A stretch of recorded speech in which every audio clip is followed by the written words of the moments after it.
This is the hoist room of whatever mine this is. I've never found a name for it.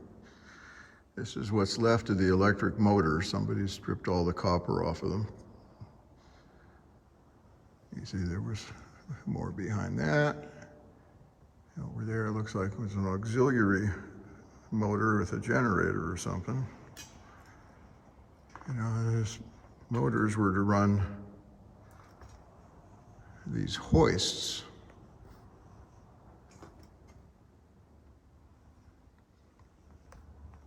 So these are the hoist. And kind of down in the pit, you can see the steps going down. Pretty good size hoist. Cable is still on the drums. And the cable went out through openings in this wall somewhere.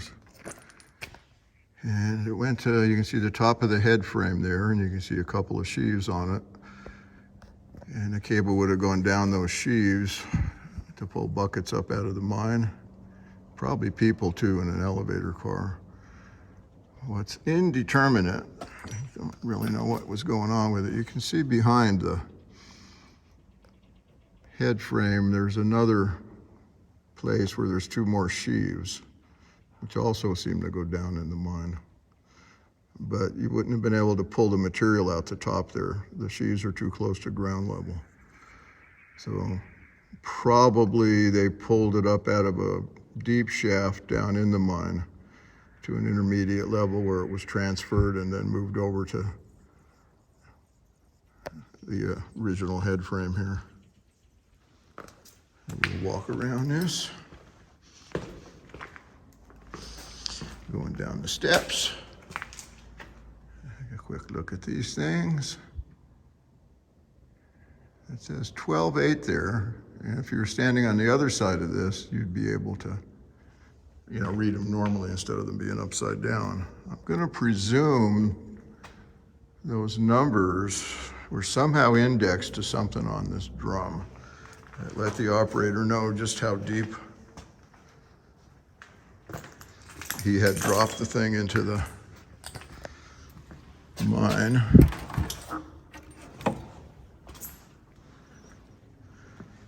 You can see it down there. It says Nordberg, I think. And wasn't that the name of O.J. Simpson in the Police Squad movie?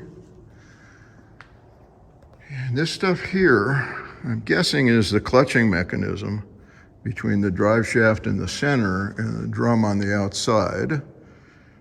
So the spidery looking thing would have been like the clutch to engage power. And then when you look around it, you see that link at the top? It links two big shoes together on the outside of the drum. And then the shoe is anchored with that thing there. That would have been the brake for this drum. So you would have put that brake on to keep it from unspooling and just hold it in position.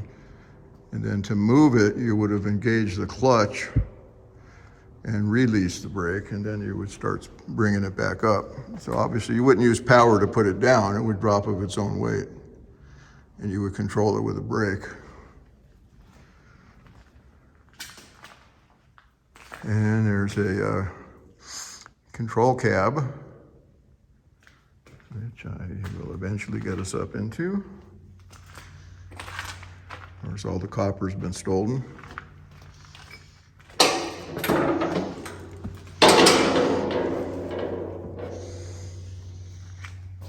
Don't know what this would have been. What have we got here?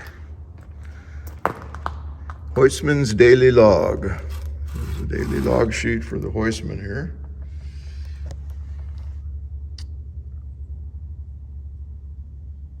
I guess he had to check everything.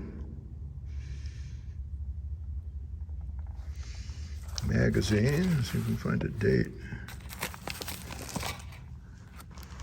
U.S. News and World Reports from 1993.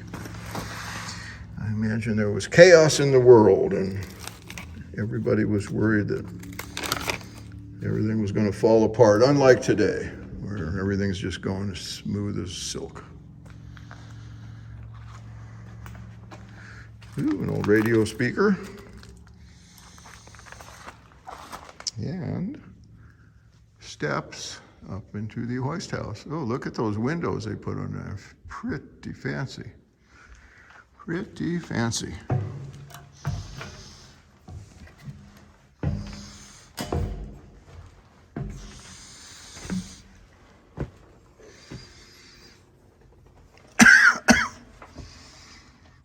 Yeah, light fixture. Electrical controls. Other controls. Looks like not a whole lot of controls for the hoist. Don't know what any of them do really, but I'm sure they do something.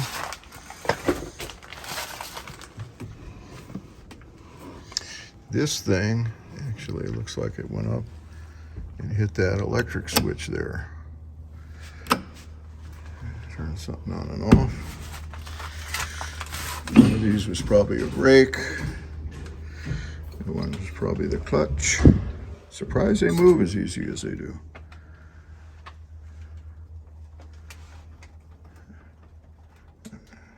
Painted red, so that, I don't know, maybe an emergency stop button or an emergency warning light of some kind. Oh, there's some interesting things out there. Hoist 1 and 2, and it looks like it tells you how far, how deep they've gone. They've got it calibrated for something. They knew what was going on. I sure as heck don't. What this thing says, it's hard to read in the dark. Oh, number of bells. So they would ring bells and you would know what level they were at. So if you're at the 25 level, you would have gone ding, ding, ding, ding, ding, ding.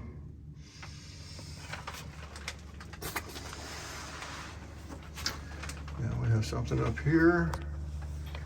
Rotary knob. And the flip button on the other side.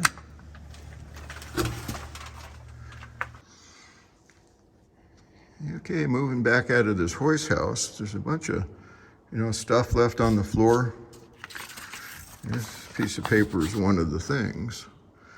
So you can see this was a Horseman's Log, and it's dated 4/4 of 96. So this place must have still been operating in 1996, 7 o'clock in the morning. Art Epperson said things looked okay. He's checked everything. Looks like everything's been okay on it. It's been signed off on. Checked for safety hazards. He says rope was inspected, hoist head sheave and gauges were greased. And that was the A shift. I don't know who did the B shift. Now let's see if I can track them down. Let's see what's on the back of this thing. Looks like a different name maybe.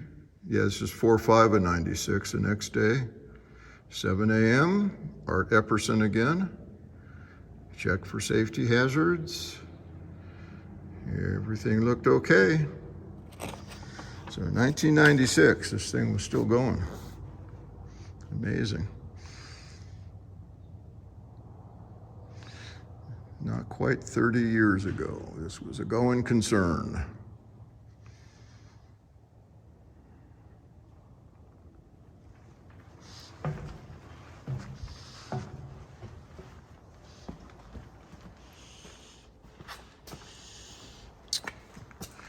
Air conditioner.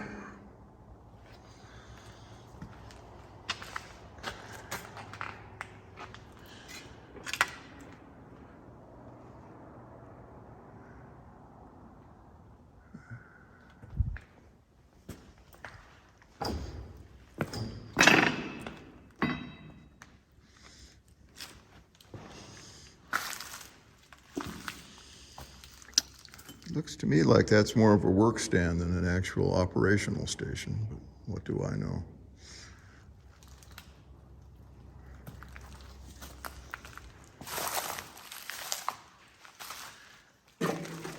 Back over to these motors. You can see some of the copper still on this one. This one hasn't been completely ripped apart. So that was a big old motor to run this shaft, which went over through this thing, which looks to me like it probably had some gearing because you had two motors. You can see the motor here, the motor there. They're both going into this section here, which has another shaft in the middle of it. And you can see that that middle shaft is what actually comes out and sends the power onto these drums.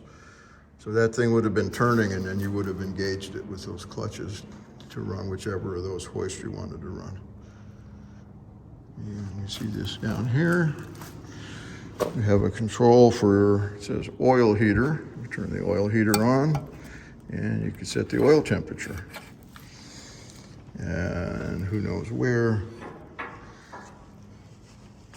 the oil was that was being heated. This thing just grabbed me on the back. Maybe that was the box that had the heated oil in it right there. I'm thinking it had hydraulic controls probably. That's probably what these things right here were. Probably hydraulic cylinders that use that heated oil. You know, cylinders provided the power. It wasn't, you know, Armstrong power to run these brakes and clutches. It was powered power to run them. And the controls just operated these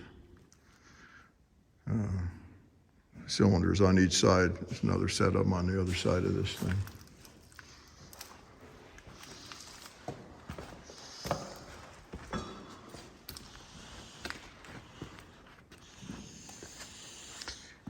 Oh, here's the old Prospector here. He just showed up from Superior. He might have come to throw me out, I'm not sure. He looks a little perturbed at the moment. Although I do know him and he always looks perturbed. He's usually just disturbed. Perturbed and disturbed. Copper hunters have been here. They have. Yes, they've taken the copper out of these segments. Well, they have. Look at those motors. They've taken almost all of it out of the motors. They've taken all the copper out of them. Yep.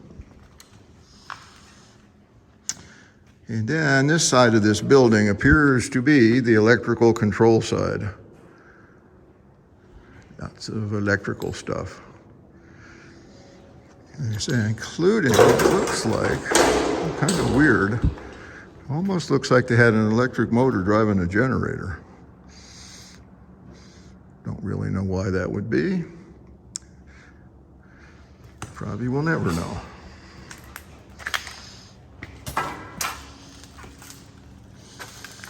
And it probably won't be working again anytime soon, since all the copper's been stolen. Everything's been stolen out of these control cabinets.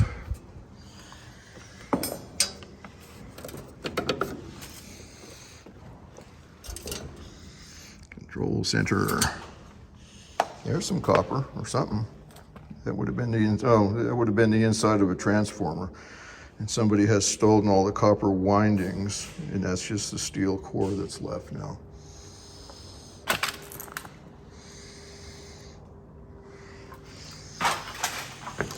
Everybody's a thief.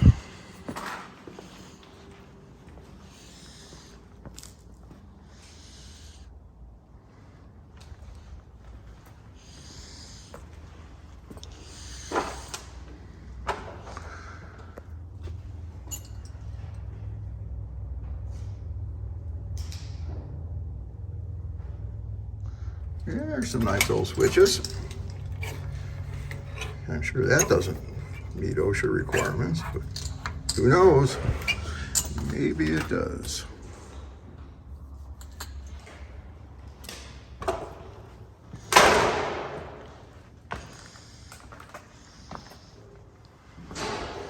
And underground vault. Wiring to come in the building. These things, what would they be? Could those be rectifiers? I don't know. I can't really think of what else they'd be. I can't imagine they would make them into heaters, space heaters. That would seem inefficient. Who knows? Here's the back side of that control panel. They look like heat sinks. There was a nice light in there at one time.